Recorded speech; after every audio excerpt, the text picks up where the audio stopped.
Traveling the Vortex.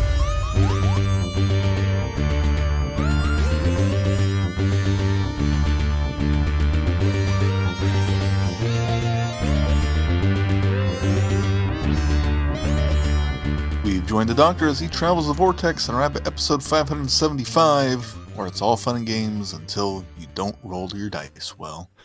I'm Keith. I'm Glenn. We know that all too well, don't we, this week? Yes, we do. We're Shaun. We are Shy Shaun tonight. Just for now, he'll be joining us later in this podcast when we do some reviews of these games. But we're going to get started here. You do anything fun this week, Keith? I didn't do too much. I read a couple of novelizations. What'd you read? Oh, well. I read. You want to take a stab and guess which two I got read? Probably The Star Beast and Wild Blue Yonder. Yes, sir. Man, they're really quick reads, but they're just as good as the episodes. Are they? That's good. Yeah, and they expound on some stuff, as most novelizations do, but nothing groundbreaking, nothing too, revelatory. I mean, it's what you expect from a novelization, but from such good episodes, they're really enjoyable and really quick and easy reads. Well, and then they're so conducive to that, 140, 150, 180 page, format. So. Oh yeah. I mean, I think I read Wild Blue Yonder in essentially 3 nights, maybe, and Star Beast in maybe 4, if that. I think I got them all read in like 3, pretty much, real quick reads. Yeah. I read over 25% of it tonight alone and finished it, so pretty easy. Well, I saw the Giggle released now too, so they're all out. So one more. Yep, that's next on my docket. Knock that out, hopefully before the Christmas special, and be ready for Shudigatwa. Did you watch anything? I haven't really watched anything. We're working on Crown. Second part came out. We've been slowly working through finally, that. That's right? about it. Yeah, finally. And we're finally moving away from the Diana stuff, although there's still not as much focus on the Queen as I would like. But I think that this time frame, the 90s and the early noughties, as it's called, is very much focused on other supporting members. Looks like mostly William and Kate. Yeah, there's been one full episode dedicated to William and Kate, and it was And there was one episode just dedicated to William, kind of him dealing with everything. And there has been, they're doing a decent job of peppering in other characters in between them. So we had an episode focused on Tony Blair and the Queen, and then the most recent one we didn't get to finish tonight is focused on Margaret. So there's at least a little bit more smattering of other characters, unlike the first half, so I appreciate that aspect of it. Yeah, kind of don't get too bored with one topic for as long as they did. Yeah, for sure. How about you? Did you watch or read anything? Well, have you been watching the Monarch Legacy of Monsters yet? I have not, because I still haven't watched Godzilla vs. Kong. You don't need to. The series is taking place for them. It's a lot of flashbacks, like flashbacks to early Monarch and how it got set up and things like that. But present day is 2017, I believe, or 2015. And and they keep referring to that as after G Day, which after Godzilla Day. So everything is happening immediately after Godzilla. So the only major movies I think you need to have seen, and I don't even think you have to have seen Kong Skull Island at this point, but are Godzilla and Kong Skull Island. Oh, okay. All right, then I might just hop in there because I just haven't gotten around to the movie yet. 6 episodes out now. 7th episode, I think, comes out on Friday. It's really good. It is really, really good. And, of course, Wyatt Russell's playing a young version of a character, and Kurt Russell's playing the older version in the future. Nice. Yeah, so it's pretty cool. That's perfect. Yeah. There hasn't been enough Kurt Russell, if you ask me, so far. But it looks like that's changing. But yeah, it's really, really good. And I can't even talk too much about it without giving plot points away, because it hits the ground running, really. I might just try to mow through that and then watch the movie. Yeah. It sounds like Godzilla King of Monsters and Godzilla vs. Kong both take place after the events that we're witnessing in the series. And then I watched A Disturbance in the Force, which is the making or the documentary covering how the Star Wars Holiday Special got made. And as a Star Wars fan, I often watch documentaries and find that I already know most of the information that's in them. I'm not being conceited. That's just what happens when you're so familiar with a IP. But this one, I learned a lot of things, and I think because even though more people know about the Holiday Special, more people remember it or have seen bootlegs of it now. I think that even because of that, there's still some mystery surrounding why it ended up the way it did, and it really does go. Now I've always been an apologist for it. I like it, and it's a product of its time. So, oh yeah, but they go real into depth as to where the disconnect from Lucasfilm and the disconnect from the production company that was making it, where that kind of splintered off and left. But no, it's really good, really entertaining. They had a bunch of, they interviewed Patton Oswalt, Seth Green, Kevin Smith, a lot of those guys. And then there were a lot of people that were involved in the making of it that they interviewed as well. So it was pretty neat. Oh, interesting. Yeah. Oh. Yeah, a lot of fun. I'll have to try to watch that one. I think that was it. Everything else has been mostly getting ready for the holidays. Hi, I'm Rupert Booth. I am known as Paul Ferry. And my name is Barry Williams. Together, we host Time Ram. Time Ram's a cruel mistress. It's a random number generator. That also. We roll a number from 1 to 13, and that's our doctor. Then 1 to 300 for the story, and then we ram them together. Even if it doesn't make sense. Cruel, I tell you. Time Ram, putting the wrong doctors in the wrong stories, so you don't have to. You're listening to Travelling the Vortex. Hello, fellow time travelers, and welcome to the Doctor Who Target Book Club podcast, the only podcast to discuss, in story order, all the Doctor Who novelizations. My name is Tony Witt, and every 2 weeks or so, I'm joined by a 2 to 3 person discussion panel, including our so-called expert who's been a Who fan since 1979. That would be me. We also get the views of intermediate, casual, and novice fans who either have never seen the show or who have never read these books until these podcasts, including Dalton Hughes and Alison Seyfried. You can find us on iTunes, Stitcher, Spotify, or wherever you find good podcasts, or even ones like ours.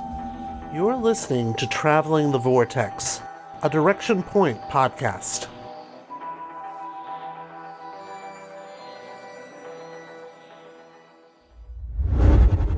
Well, I did one other thing, and that is going to be my something new 2-minute review. I listened to the 8th Doctor Adventures Audacity. Ooh. Which is the newest box set. Well, not the newest box set, but one of the second newest ones. Yeah, second newest. Going back in the 8th Doctor's timeline from when he's with Charlie. So pre kind of Time War stuff. And so it starts off with a great introduction for Audacity, Montague as a character who becomes a new companion. The Doctor kind of lands in her time zone, and she has been enraptured by this alien force because she likes stargazing so much. And it's a really clever, I think, story that has some really great character moments and a great introduction to Audacity more than anything else, who is an absolute fantastic character and carries a lot of the box set along with Paul McGann, and makes it really enjoyable. The second story in the box set, however, is wonderful. It is called The Great Cyber War, and it is Earth and Voga, trying to kind of fight the Cybermen in their war, and it pretty much serves as a prelude or a prologue or a prequel, I guess, to Revenge of the Cybermen, because it's kind of how Voga winds up hurtling through space by the time the 4th Doctor comes across it. So it's a really, I really enjoyed this story, and a great dive into not only the Cybermen kind of quasi-history / the war they keep talking about so much, and a nice deep end story for Audacity to kind of find her legs, and she finds them and she runs with them and it does a great job. She eventually gets paired up with Charlie, and the two of them are gonna be giving the Eighth Doctor some a really hard time. I'm really looking forward to where they go with her character. That's my something new 2-minute review, slightly long probably. I didn't time that. I got to listen to it too, and I would just completely echo everything you said about it. I think the one thing that I would add to that is I really like the concept of why and how Audacity is with the Doctor. I thought that was kind of cool. Why she has to travel with him. Yeah. I thought that was very nice also. It will be interesting how they depart that character. Yes. Yeah. You are invited on an adventure across all of time and space. In a completely random order. It's the Police Box in the Junkyard podcast. Jump in the TARDIS with your hosts, Eric Gulbranson, Asad Kheshki, and Matthew Kressel. Explore Doctor Who TV stories, audio adventures, and books, both novels and non-fiction. The Police Box in the Junkyard podcast. It's the entire Whoniverse. On shuffle. The Police Box in the Junkyard podcast is a member of the Direction Point Network and is available about once a month wherever you find your podcasts. You are listening to Traveling the Vortex.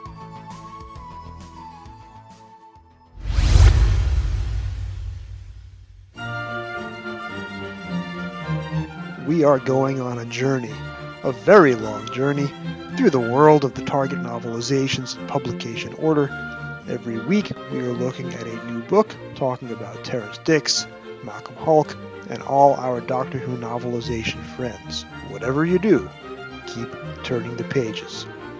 This is Jason Miller of the Doctor Who Literature Podcast, a member of the Direction Point Podcast Network, and you are listening to Traveling the Vortex, a Direction Point podcast. They all say, who is Doctor Who? This is Tim Trelaw. This is David J. Howe. I'm Peter Purvis. I am Sadie Miller. This is Lauren Cornelius. Larry, it's Fraser. For all things in the Doctor Who collecting world and beyond, the Doctor Who Collectors Podcast. I'm Larry Van Mersbergen, your host, and I've been collecting for 42 years. You're listening to Traveling the Vortex on the Direction Point Podcast Network. We're going to do a couple of reviews this week. We had a chance, because of the kind people over at Cubicle 7, we got a chance to take a very close look at the Doctor Who role-playing materials that they've just recently released. Doctors and Daleks came out recently, and that is the 5e style game. This was a lot more like the old school Dungeons and Dragons using those dice rules. And then we also took a look at 60 Years of Adventure, and we actually did a campaign with 60 Years of Adventure, utilizing 60 Years of Adventure. We thought we would take it out, give it a look over, and actually do an unboxing, because we haven't seen this yet. We just got this about a week ago. It's been sitting in this box waiting for us to do this video. So we're going to open it up now and take a look. And Keith, go ahead and flip that open there. Ooh. Ah. Wow, that is a massive weight. Oh, yeah, it's heavy too. Look at that. Sure is. This is the collector's edition, and I believe what's in here, and we'll find out for sure. 5e, that's what it is. We'll find out for sure, but I think this has the source book and a couple other supplementary materials that go along with it as well. But and if we haven't said it enough yet, a huge thank you to our friends over at Cubicle 7 for sending us the review copy so that we can tell you all about it. Ooh, and this little dust cover. Oh, wow, look at that. Dust covers come off. Okay, this is cool. You got the instructions here, or the kind of synopsis, the back cover, whatever you want to call it. Look at that. Look, that is gorgeous. That is gorgeous. It's the TARDIS. And it's on both sides. And then you've got the books. Oh, it's got the new logoing on it, too. Mm-hmm. It's the new TARDIS, too. Oh, it is, yeah. I thought they were falling out. God, I thought you opened it here, and then all of a sudden they're coming out the side. Sliding out box. box. Oh, that's neat. Oh, that's kind of nice because then you can have it on your shelf, spine out, and you can see the spines as well. Or the other side out and just have it all. So what do we got? Looks like... We'll save this for last. We've got the Alien Archive. That's cool. Very neat. Well, that's a slick-looking book. Alien Archive is a comprehensive collection of many of the aliens the Doctor has encountered, from Axos to the Zygons, with adventure ideas and advice for exciting encounters. Ooh. New book smell. Love that new book smell. And then there's the Keys of Scaravor. A complete multi-part campaign for levels 1 through 5 that takes the characters to distant worlds and even the Wild West, facing Draconians, Jadoon, Silurians, and more before encountering the terrifying Scaravor itself. So this is a campaign then. That's a full campaign. So you, as soon as you get this out of the box, once you figure it out, get your character sheets rolled up, you've got a campaign already to do too. That's neat. Okay. And then here is the Player's Guide with all of the Doctors on the cover. Player's Guide contains streamlined character creation rules to quickly bring to life a new time-traveling adventurer. Create a new companion for the Doctor or build your own Time Lord. Rules for playing fast-paced, combat-light sci-fi adventures using the world's most popular role-playing game system. Wow, that's really pretty. It's got some really attractive pictures in it too. Yeah. And it seems to be pretty laid out, pretty nice. We're actually just reviewing the look, the feel, everything about this that you'll get if you order this. I think it's $180 US. I think it's 150 pounds UK. That's for the collector set. Obviously, all of these can be bought individually as well. And the of course, then you don't get the really cool TARDIS box with it as well. Yeah. Or the Game Master screen. Ooh. Oh. Oh, wow. Okay. Huge. That's very cool. All the modern Doctors, including McGann. Well, he is a modern Doctor, of course. That's true. Also, stats and stuff. This is nice if you're a Game Master because you've got this quick guide here that you can look at. That's the coolest thing ever, right there. I think I'll use this just so I can understand better. So again, from our Set friends up at Cubicle like that. 7, we definitely appreciate a chance to look this over, and it's a gorgeous piece, just in time for the 60th anniversary. It is out now. I know that if you're wanting to do a little more digital-wise, they do have all of this as PDF copies that you can buy individually or as a group. And you can get them that way as well. So if you're more into just the digital stuff, that's the way to go as well. But it's a really, really gorgeous looking set. And perfect as a Christmas gift for the Whovian in your life. That's right. Yeah. That's right. And of course, we're going to be playing for YouTube and for the podcast. Our fun and games episode for this time is going to be playing the new 60 Years of Adventure. 60 Years of Adventure. There's 2 volumes to that. And so the first one handles the classic Doctors, and the second one handles the newer Doctors. So we will be playing that as well. And again, thank you to Cubicle 7 for providing materials for that as well. And so we got a chance to play the game, and we're going to have a little bit of gameplay here. Welcome to Radio Free Series. This adventure will be set at some point in time during Season 6B. Just some background information for you. We add it to our reviews. Jamie, in this episode played by Keith, has been traveling with the Second Doctor and being sent on missions. And for reasons unknown, the Time Lords have decided that we need another companion for this particular adventure. So they picked up Ben, another of the Second Doctor's companions from earlier, and you are joining them on this excursion. So I'm an older Jamie. Yes. I didn't think of that. Thanks for pointing that out, Keith. Good Lord, Jamie, you've gotten old. Nothing works now. Remember, if you can, to try and do everything in character. You do not have to do the accent. I'm not going to do an accent. I can't do an accent. And if we need to call time out for any reasons to discuss something, we certainly can. But we're just going to roll. So, the TARDIS makes its usual bumpy landing, and Jamie. So the TARDIS lands with a bump and its usual groaning and not so good, shuddering and all that noise. And the adventure begins. Well, it seems like we're here, says the second Doctor. Where's here, Doctor? He is doing the accent. And we twiddle with the nods. Well, that's some sort of space base. We're on an asteroid. Ceres, I think, in the asteroid belt in your solar system. What do? We go check it out? We definitely should. There's some very strange readings coming in. A transmission of unbelievable signal strength is emanating from that building. What's it transmitting, Doctor? I don't know, Jamie. Let's go look. Let's go. Leave the TARDIS. And it's inside a little dome. Tiny little dome that opens up on the roof as if to admit spaceships for landing. You are on a heliport, essentially. And in front of you is an airlock door that will lead you in to the inner chamber. Okay. Well, let's go exploring. Excellent. What's a radio-free Ceres? Wow, you're really not from the neighborhood, are you? No, afraid not. Well, there is no neighborhood here. It's Ceres. It's an asteroid in the asteroid belt. There is nothing out here. There is nothing and nobody. I'm not even sure how you got into the space lanes out here, because this is pretty much as remote as you can get. Why are you here? Well, the Doctor saw some unusual readings on his thingy-madoo in the TARDIS, and so we decided to come check it out.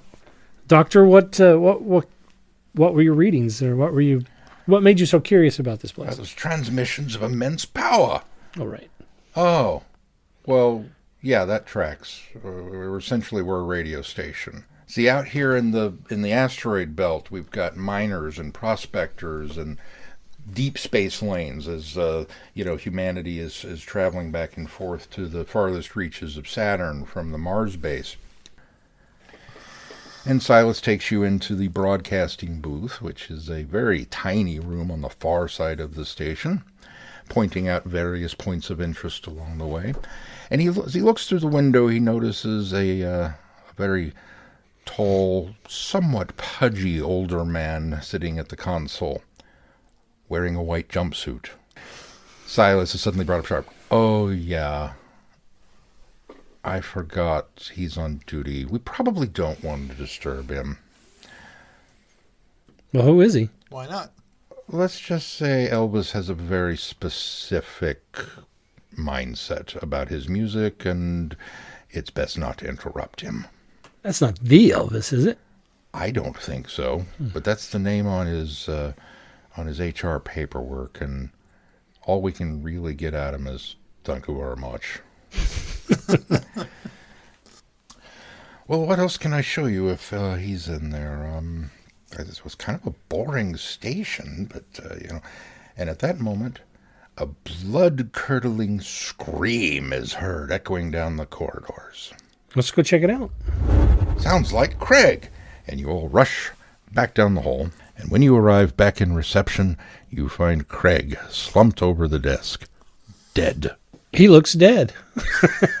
Yes, Ben, he is. I've never seen anything like this. It's like his brain has been boiled out of his skull. It's a rather gruesome scene. Silas suggests that you two help carry Craig back to the sick bay, or the infirmary. All right. Well, let's carry Craig. Let's carry Craig to the infirmary. Can you give me a strength roll, just because we haven't rolled anything yet? It seems like maybe a good opportunity to do so. 5. 8. I'll get the heavy end. You both grab Craig and drag the lifeless body to the infirmary. Miranda looks at Craig. He's definitely dead. Which one of you did this? It wasn't us. We just only arrived. And of course we were with you, so you know that we couldn't have done it. I was with them, Silas says. They couldn't have done it. How many well, maybe we should have a look around and see if there's somebody else. I think that's a very good idea. At that moment, the lights dim and begin to flicker. It's the power regulator again. I'll go take care of it. I'll come with you and protect you, Terry. Well, I don't feel like I need protection. especially from somebody I don't know who looks as old as you do. I'm more wiry than I look. Roll for, let's do presence. 9? No, yeah. Number 9. And what skill are you adding to that? Oh, I don't know. Code of conduct. Code of conduct.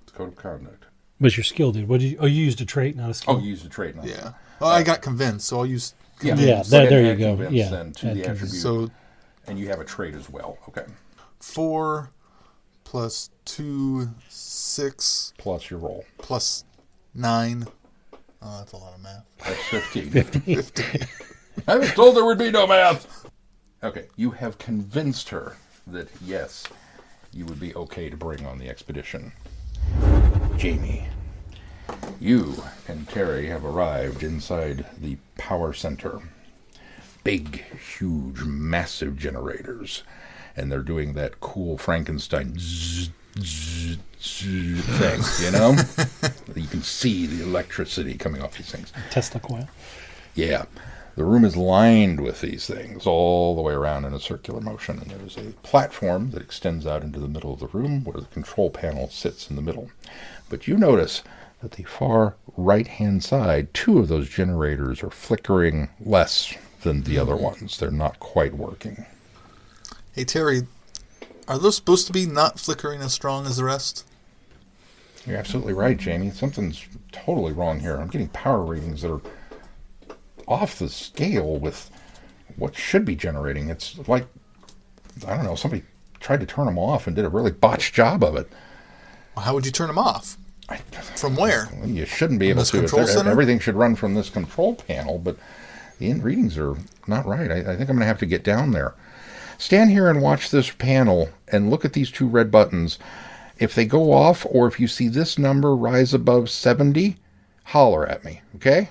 Okay, I can do that. She proceeds to climb down into the bowels of the thing to get behind them. Meanwhile, on the other side of the station, Ben and Miranda have reached the water plant, which appears to be functioning normally. It is a large room with lots of equipment. So what's all this do?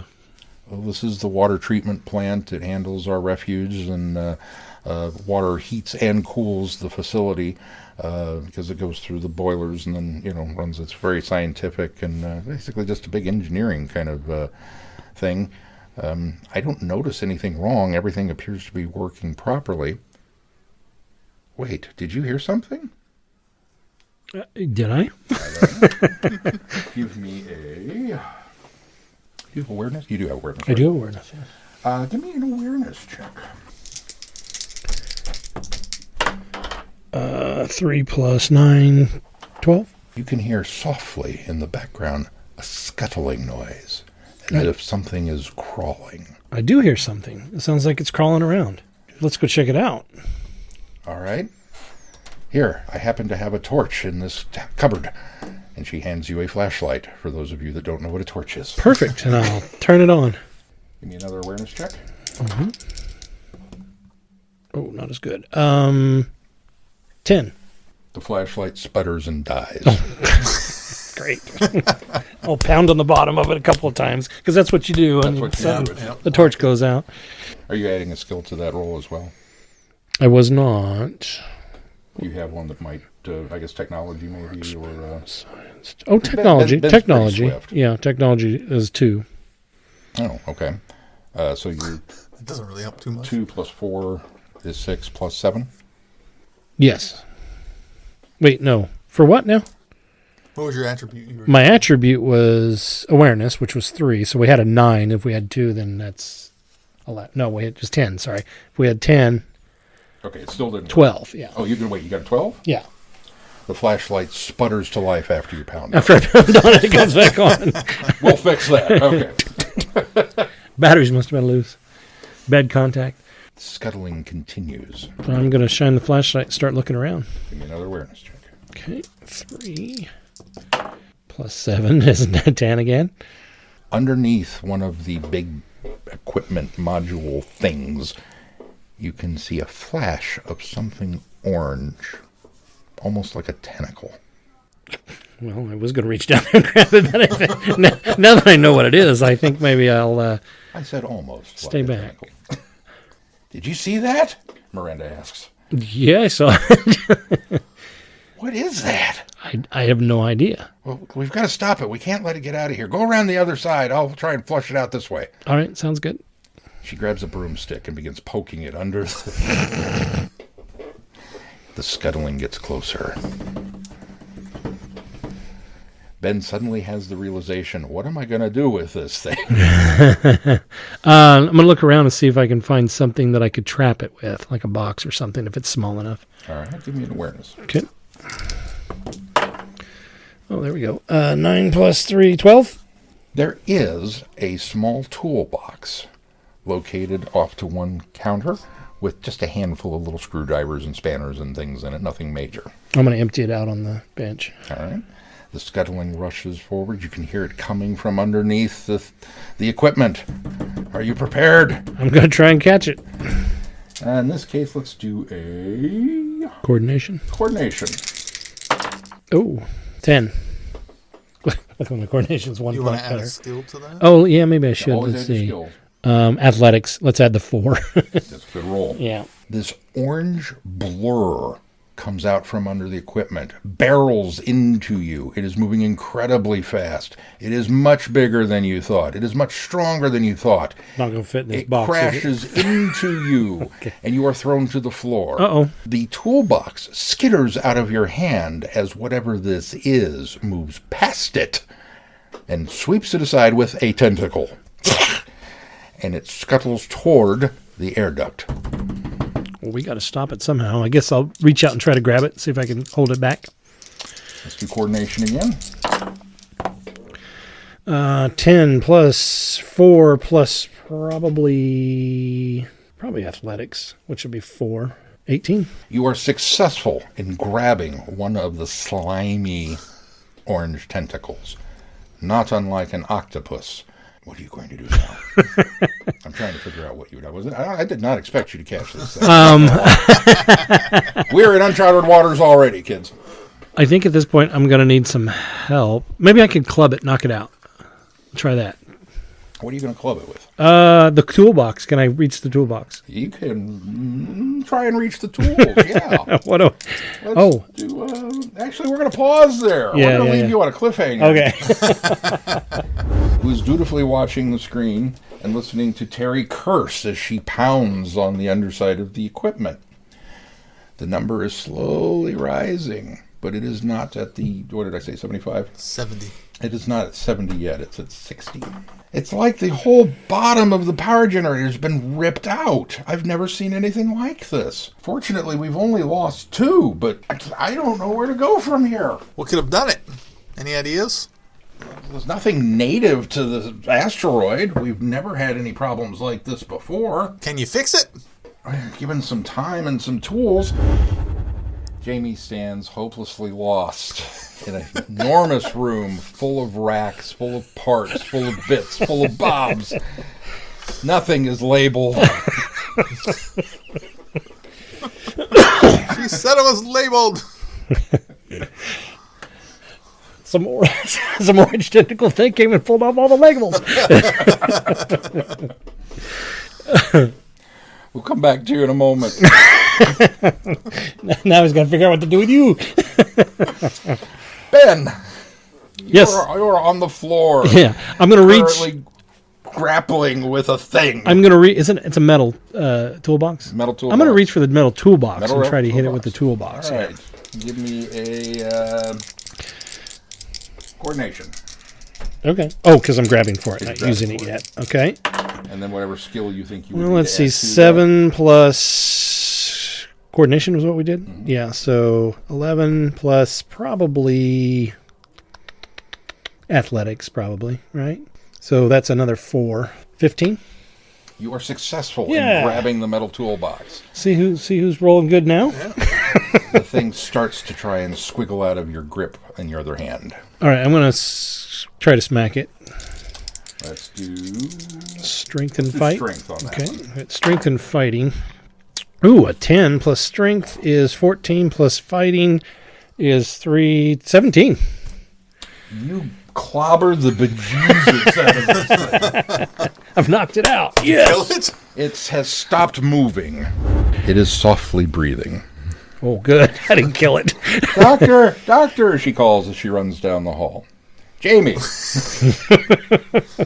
Can I roll again to see if I can see it this You time? may roll again. See awareness and... Oh, that's better. Ooh, that's a lot better. 10 plus 3, 13, 14. After wandering the stacks for a bit, you find a box labeled power regulators, and there are 2 orange ones still on the shelf. I grab them. They are huge. You will need to kind of, I'm strong. You're strong. Okay. Do I need the roll to carry them? No, I'll let you carry them. You've had a rough morning already. I've got it, Terry. I've got the power regulator thingies. Good, Terry The says. Q36. What's that number?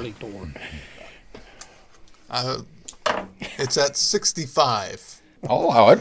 Oh, okay. If you'd said something higher than 70, we would have had a different adventure. I did it in time. That's the goal. He's going to let me choose how quickly I do it. I'm not trying to kill you guys, really. I'm not.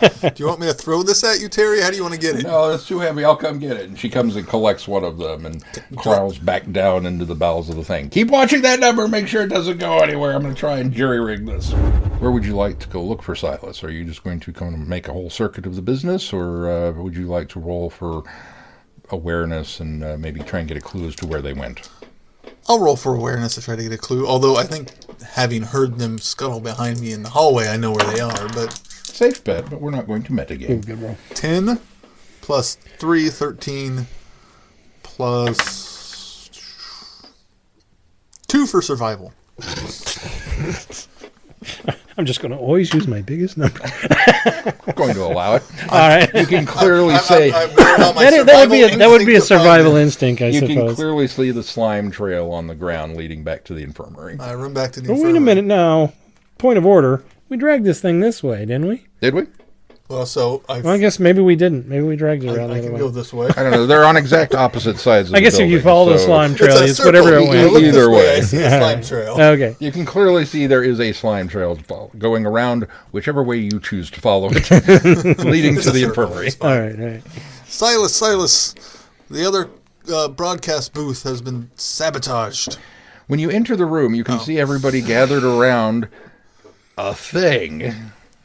What is that? Rather octopus-looking. We don't know, but it tried to get away, and I clubbed it with a toolbox. I'm very proud of clubbing this thing. Good job, Ben. I'm jealous I wasn't there to help.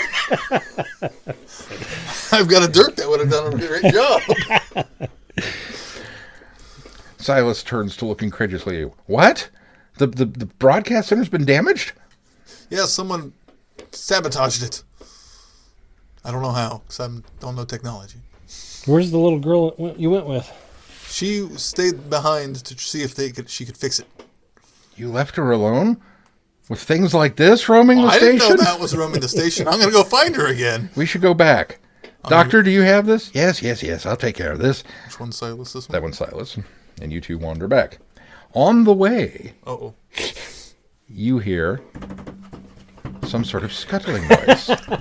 Well, this place is infested. What was that? Roll for awareness.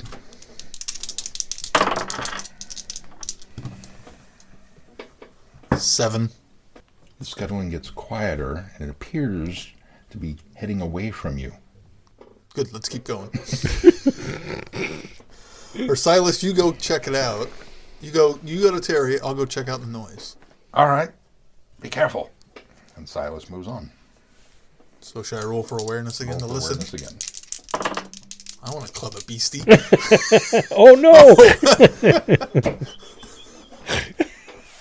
7. 7. Ooh. Fate has not been kind to you, Jamie. Roll. There's a groaning of metal in the air duct above your head. You can see the vent begin to bow out as the scuttling thing suddenly collapses through the air vent and lands on top of you. I fight it off. First, we're going to roll for... Coordination, right? Coordination. Let's see if you can evade this thing falling on top of you. You have athletics too, though, don't you? Yes. Yeah. You would definitely want to add that. I don't like this dice. 4 plus 4, 8. 2 new dice. Let's try those. 8 plus, so that's 11. You were unsuccessful in getting the thing off of you. It falls squarely on top of you, and a writhing mass of wet, slimy tentacles oozing down your body as though you get a face full of blech. What do you do now? I grab for my dirk and fight it off. So you can. I apologize again. I guess this is something I didn't cover earlier. The story points do allow you to potentially bend the rules of physics. So if you get an absolutely disastrous roll, like this thing falling on top of you, and you would like to re-roll that, you can use a story point to back up and re-roll the roll. I'm okay fighting it off, because my skills for that are higher anyways. Yeah, I think that's probably... So I'm rolling for strength with conflicts and my dirk.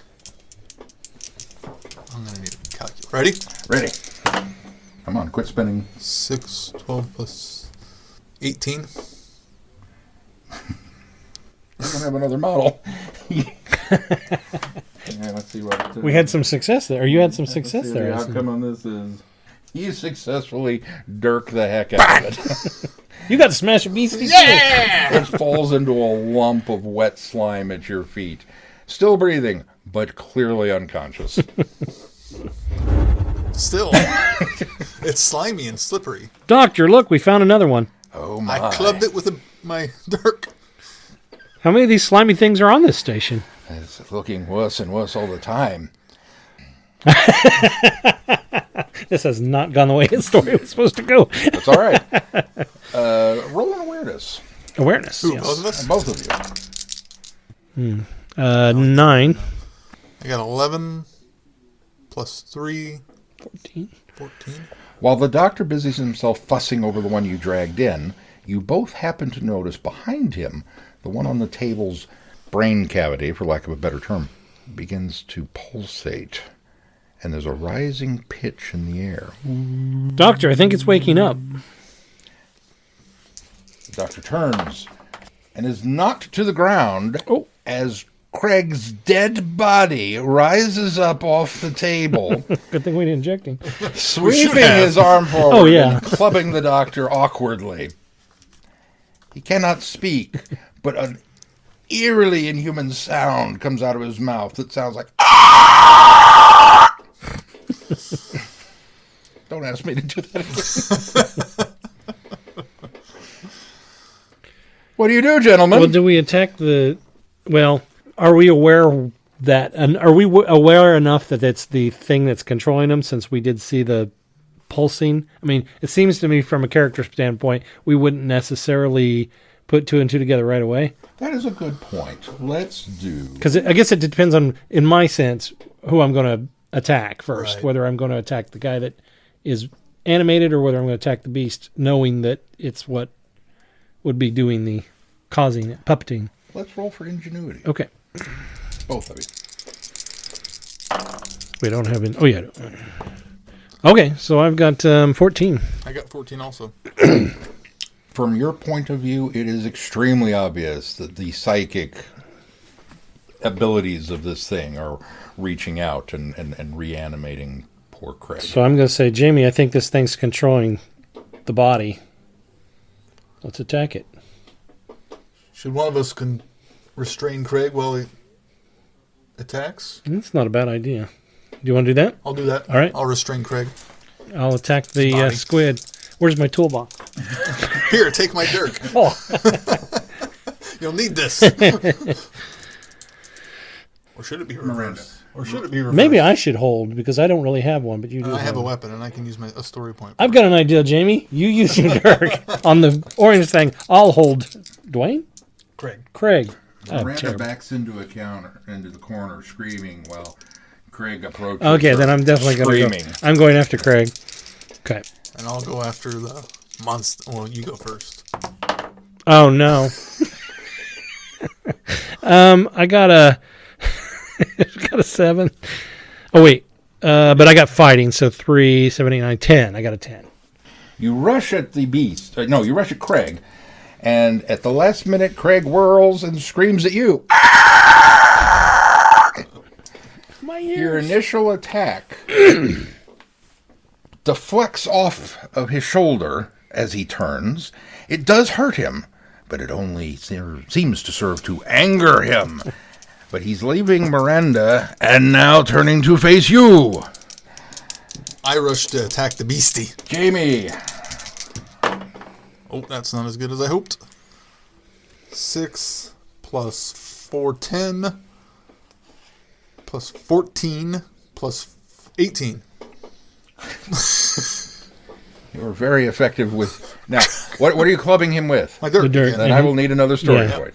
You're very effective with your dirk. As you clobber it in the head, Craig suddenly drops motionless to the floor, once again dead. The inhuman scream stops. The beastie lies dazed, still breathing. Doctor, are you okay? Yes, Jamie, thank you. That was quite scary. Rolling pins and knives and I'm gonna grab meat cleavers and whatever. Oh, I'm going to grab a meat cleaver. All right. He grabs the meat cleaver. I'm going swinging. We're taking this beastie out. We're not going to knock it out. We're going to kill it. Kill it. Roll for, what have we been doing? Strength? Strength? Roll for strength. Okay, so, but I can add athletics to that. Yes. So 4, 8, 12. The cleaver sinks into the creature's brain cavity. It lets out a and dies. Yay! Has anybody heard from Elvis? Nope. You'd think he would be mad that the broadcasting stopped. Well, there's an emergency generator. The broadcast keeps going because he's got the platters that matter. You approach Craig's room and can hear the thing furiously pounding against the door, trying to get out. It wants out. The It wants out. scrabbling is intense. The klaxon is wailing. Everything is going to hell in a handbasket, and rather quickly. Quick, we got to run quicker. Roll for coordination. 14. 13. You zip through the hole. Behind you, you can hear the splintering of wood and metal as the thing breaks through the doorway. What's the time period? He didn't say. It's really kind of weird that we're on an asteroid somewhere, purportedly in the future, or at least assumed in the future, and they're still using wood. Asteroid, yeah. The wrenching of metal as the bulkhead door to Craig's room has it's the inner blown inward. Keep running. We got to get to the garage. You notice I drew airlocks to start with, and then I got in here, and everything apparently has a swing door. I don't know why. That's just the way it worked out. Roll for awareness.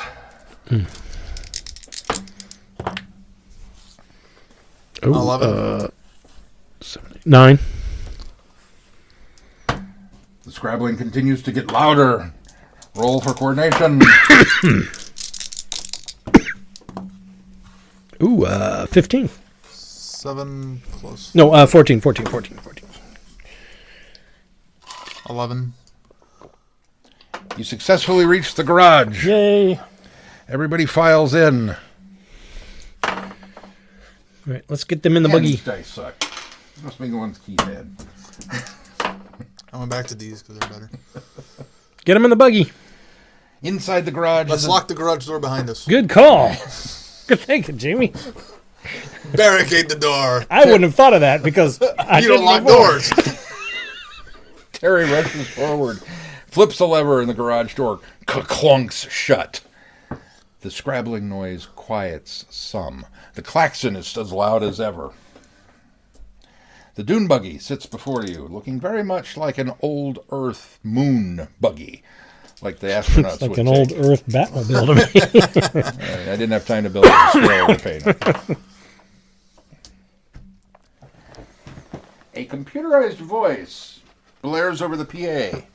Complete system meltdown in 3 minutes. All right. Well, Silas, Elvis, Miranda, and Terry, get in the buggy. Get going. Elvis looks you straight in the eye, at least as far as you can tell because of his shades, and mutters, "Well, thank you. Well, thank you very much." He helps the others on board the buggy. You are headed back to your ship, Silas calls. Yes. You can't stay in this room when the airlock door opens. It's going to completely depressurize the garage. Unlock the garage. To see why I leave these things unlocked?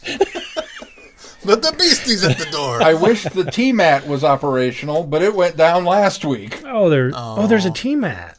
Oh. Why'd you draw it on there if it went down last week? It's no good to us. Well, can the doctor fix it? Maybe. Had events gone differently. It might have been working correctly. Maybe. There were many ins and outs to the map we didn't even get to. We spent most of our time clubbing beasties in hallways.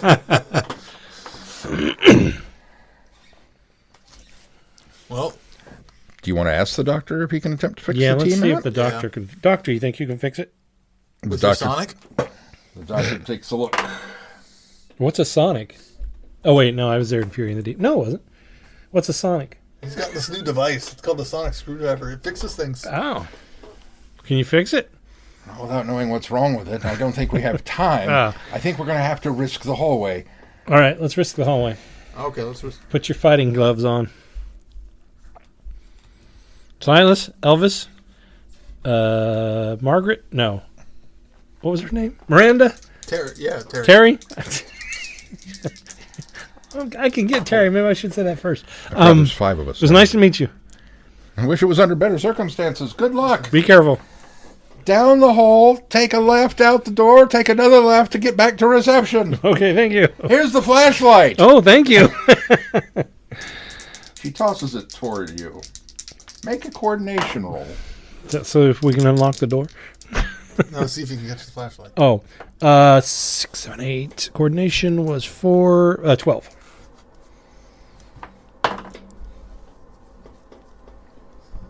You bobble the flashlight. Roll for coordination again. Oh, Lord. That's worse. 6, 7, 10. You drop the flashlight on the floor. It cracks. And the batteries roll.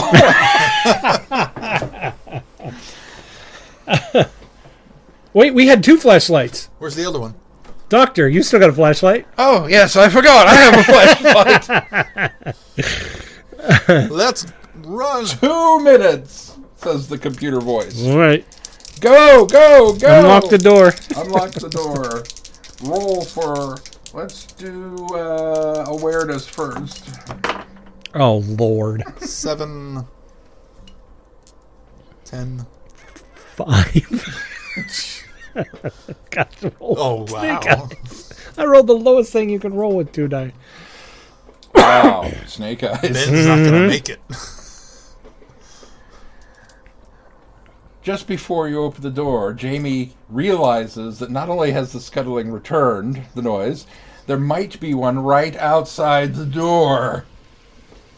He holds Ben back. Hold on. I'm gonna open the. Does the door open out into the hallway or into the room? Which would you prefer? Out into the hallway. I think we're gonna make it roll. No, normally it doesn't do the that. Hallway. I'm gonna open the door real fast and whack it in its face. What are you whacking it with? The door. The door. All right. Oh, you're using the door. I'm Good using call. the door. Roll for Bigger than a dirge. Roll for coordination. That's why you wanted to roll out. Or Exactly. To open out. Oh, look at you. 10, and let's see, plus 4, 14, plus athletics would be 17. Actually, no, we'll go conflict. That's 18. The door impacts with a great mighty thud. Roll for strength. 4 plus. Ooh, that's good too. Although the power's coming back online. Total weight? No, 8 was my roll, plus 4 for strength. 12. 12 plus 4 more for conflict, 16. The creature was right outside the door, is smashed in the beak thing face, and flies down the hallway from the force of the thud. Boy, you hit it It hard. lays upside down in a heap of tentacles and slime, screeching weakly. All right, guys, let's go. It was a left and then a left? Yes. Okay. Was it? Roll for, what have we been doing for a run? Coordination. Roll for coordination. That wasn't very good. 6. Well, I got 10. a 7 this time. But we can add athletics. Oh, I can. 7, 8, 10. 11, 11, I got 11, 11, 13. 11, 11, 11. You tear off down the hallway, and you faintly hear a voice. Close the door! Hey, doctor, while you're back there, close the door. The doctor is able to spin in time and slam the door shut behind him just before the outside airlock door opens and expressive pressurization would have destroyed everything inside the station. The dune buggy takes off, racing for the escape pods. Roll for awareness. Oof. 10. 4. 7. The scuttling is louder than ever. You feel like they're right on top of you. Keep running. Yep. Roll for Coordination. These guys suck worse than those other 10. guys. 13. with Oh, athletics. Lord. 8. No, that's not even right. 4, 5, 7. 7, 7, 7. No, because if you add athletics. Oh, I keep forgetting athletics. 7, 8, 9, 10. 11. Ben stumbles but does not go down. Ooh, yeah. Thanks for my athletics. You reach reception. Roll for coordination. 14. 18. Or 17. 17. Coordination. 13. 17. Did you add your athletics? Mm-hmm. You very easily make it through and into the corridor. Beyond Let's the close airlock. the airlock behind us. Yes. That's a good idea. move. What do I need to roll? Do I need to roll to do that? Yes, we're going to make you roll for that because the power's been flighty. So roll for what we want to do. Wow. 8.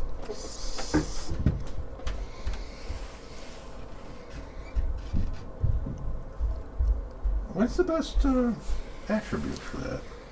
For closing a door? Ingenuity? Airlock Probably door, ingenuity so- if it's airlock. Yeah, let's do ingenuity. If Jamie's closing it, would be ingenuity. 11 plus 2 is survival. Yeah. 11 plus 2 survival. So 13.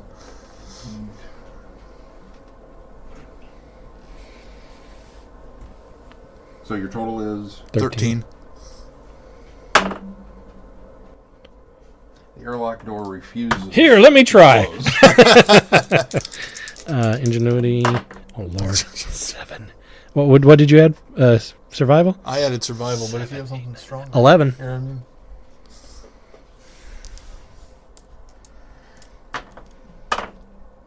The airlock door starts up, creaks on its hinges, and closes, but does not latch. That'll slow him down. Let's get to the target. Scuttling continues behind the door. Make a run for the TARDIS. It's better than it being open. Coordination. Ooh. Oh my word! Oh my goodness! Screeches the doctor as he is bustled along the hallway by 2 very strong and fast boys, apparently. 11 plus 3. 14. You reach the outer I got a airlock, 20. which still stands open, leading into the small domed room where the TARDIS sits. Oh, thank goodness like it's a open. beacon of hope. You can see it clearly through the starlight being filtered through the dome, despite everything in the station being pitch black except for the red klaxon lights. But the scuttling noise is roll in for front of us awareness. now. 7. 10. Plus 8. In full view, covering the dome, other than the small patch at the top where the starlight is filtering through to illuminate the TARDIS, things everywhere, stuck to the glass or the shield or whatever it's made of, the transparent aluminum. They're outside? They're outside the dome, and they're screaming and screeching, and tentacles are pounding on the glass. Oh, so these things can breathe or don't need air. Oh, apparently. Let's get in the TARDIS, Doctor.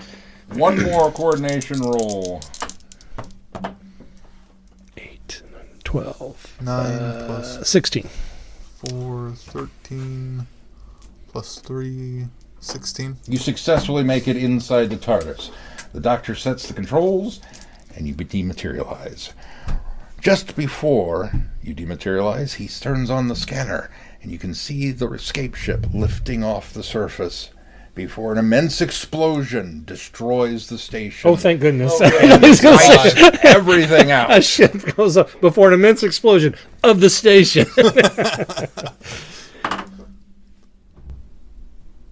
In other parts of the galaxy, or the solar system, Radio Ceres goes off air, completely crippling mankind's ability to broadcast messages to and fro, and essentially cutting just a radio the station. outer planets off from the inner. But that's a story for another time. Congratulations, you survived! Hey, we Yay. Yeah, so there you go. Our adventure with the second Doctor, playing as the characters of Jamie and Ben, which I thought was a lot of fun. Now, Keith, this was your first encounter with RPG? Yeah, I've never played an RPG before this. Yeah, I mean, this sort of RPG. Video game RPG, that doesn't count. Right. Good old paper and pen and dice rules. What'd you think? Yeah. So it was a lot of fun. The way we wound up doing it really helped, I think, me as a new player to kind of be able to dive right in and start playing without having to really learn. I could learn the mechanics as we went because we had the characters already created, and the roles and all of the different skills and stuff were simplified enough that for somebody brand new to RPGs in general, it was very easy to pick up and figure out what to do and how to go about doing things. Mm-hmm. Yeah. And it was a lot of fun. I had a blast playing. I think the 60 Years books are kind of cool because I think they sort of streamlined the process because, as you heard, we actually didn't have to roll up our characters. We already used some of the preset characters that were in the book from the Second Doctor era. And so that was kind of nice going in because I hadn't played any of the Doctor Who RPG. Shaun prepped everything and did a really good job as a game master.